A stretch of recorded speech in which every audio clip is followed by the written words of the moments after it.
I believe in God. I believe Jesus died for my sin. I still stumble into sexual sin with lust and feel absolutely horrible afterwards. And I bet you feel like your sin is a slap in the face to Christ, who was crucified so that you could be forgiven of that sin. Yeah, exactly. Well, let me share something with you. The Law of Moses was a list of rules that God's chosen people had to follow to make it up to God.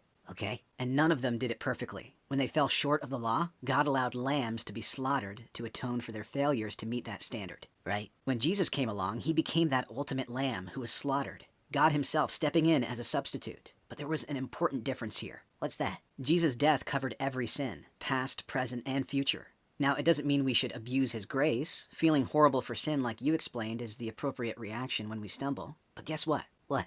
You don't stay where you've fallen. You get back up. Put your eyes on Jesus. Don't listen to the enemy who wants you to believe that this is about you and your goodness. You stand firm and declare God's grace over you.